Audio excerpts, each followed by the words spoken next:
He's taking it over here, and looks like he needs to pull out right now, or he's going to lose all of his Vikings. He loses all but one. So he's going to pull that one Viking out and try and save him. He's got this one Banshee over here, but she's just kind of chilling out and I guess protecting the base.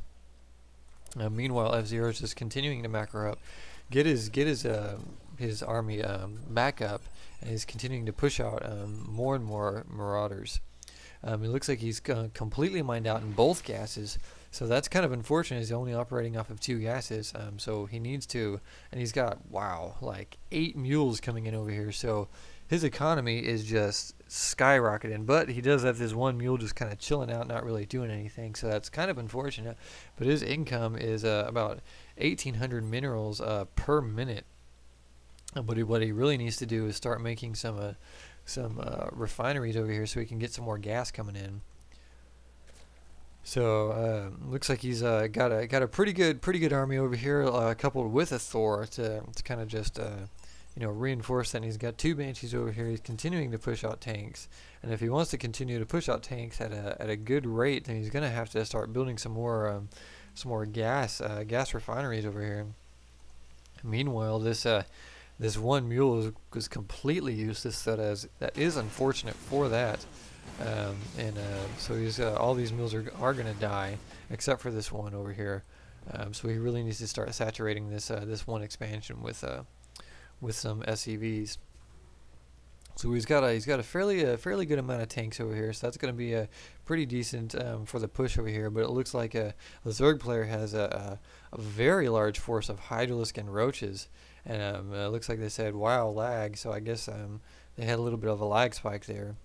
Anyway, so he's the Zerg player is starting to push out. He's starting to check out the Zelnaga watchtower just to see what's going on, see if there's anything coming his way and whatnot. And Fzer0 really needs to start saturating this expansion over here if he wants to continue the unit production and not just make Marines, because he's only operating off of two refineries. So he's pushing out over here. And they're going to have this next big engagement as soon as these Vikings come over here. So he needs to pull his tanks back so he does not lose the tanks. He needs to pull the tanks back, and he's pulling the tanks back, and he's just going to go ahead and siege them up, which is not the best thing to do. Such unfortunate, because he could have pulled these tanks back and sieged up and had these Marauders as meat shields. So he lost all of his tanks, and he's going to lose this engagement once more. So the Zerg player is going to come out ahead once again. And the Zerg player is operating off of 2 fully saturated bases, 2 Fzer0's 1. So the Zerg player is actually now in the lead here, I would say, and he has the advantage. But he has these cloaked Banshees over here, and the Zerg player does not have any kind of detection. So that is very unfortunate for the Zerg player, and he's going to have to do any kind of damage that he can to his base before the Hydralisk get taken out. So that's very unfortunate for the Zerg player, because if he had a little bit of detection, he would have been able to easily take out those Banshees. So due to a little bit of a micro fail, I would say, by the Zerg player, he lost all of his forces over here, all of his troops. So that's very unfortunate. And he's got these couple of drones just kind of sitting here. So it looks like Fzer0 is finally starting to saturate this one expansion over here just a little bit, and he really needs to. And there he goes. He's starting to make some gas over here now. So that's good. That's what I wanted to see. And looks like he got this one tank over here with 7 kills. So he's kind of sitting pretty, and he's looks like Fzer0's kind of pushing out with another smaller force this time, coupled along with some of these with some Vikings over here and this drop ship that's almost dead. So he's got a pretty decent force over here, but these Hydralisk are pretty mean. So what he needs to do is he needs to get these tanks, but he needs to push them to the back of his forces. That way, when the engagement does happen, he'll be able to siege up the tanks and have them in the back, so they'll have free reign to fire over here.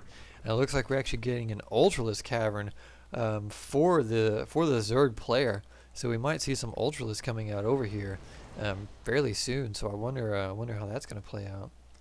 So he needs to start saturating this one expansion a little bit more, but it looks like he's a little bit busy, and he's trying to siege up over here and push out, see if he can kind of lure some of the Zerg players' units into these tanks. But this is a pretty formidable force by the Zerg player, so I don't know if he's going to be able to break that, even though he does have these tanks. What he needs to do is go ahead and land these Vikings and just use them to kind of reinforce this this force over here. So the Zerg player doesn't even care that there are tanks there. He's not even pushing back at all. He's just kind of saying, "F it, I'm going to go ahead and just take out your tanks, take out your forces." He needs to pull back these Vikings, and he does pull back the Vikings, but he loses 2 Vikings, or he's only able to make out with 1 Viking. I don't know what that SCV was doing there. Maybe he got a little ballsy and kind of backfired on him.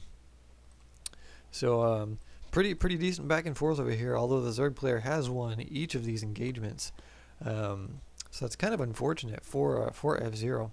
So, but he does have the mule advantage, although they both are working out of 2 bases, and the income for the Zerg player, as expected, is a little bit more because Fzer0 does not have the this expansion over here fully saturated. So that's kind of unfortunate, and the Zerg player is able to pull ahead. So the unit production is going to be fairly large here. So I don't see any Ultralisk yet, but I'm hoping to see him soon. And he's got a very commanding force over here from these Hydralisk over here, and it looks like these Banshees got taken out pretty hard. They didn't even get a chance to pop a shot off. So it looks like he's making another couple Banshees. He's already got 1 Banshee over here, and he's continuing to make Vikings. When he still needs to saturate this command center is sitting here at 200 energy. So saturate it, mule that stuff. Come on, buddy. He's got this 1 SCV just kind of sitting over here, and he's going to be mined out in this 1 expansion. So he really needs to start pushing some more SCVs over here into this 1 expansion over here, to this island expansion, if he wants to catch up to the Zerg player. Because right now the Zerg player is at a pretty dominating army right now.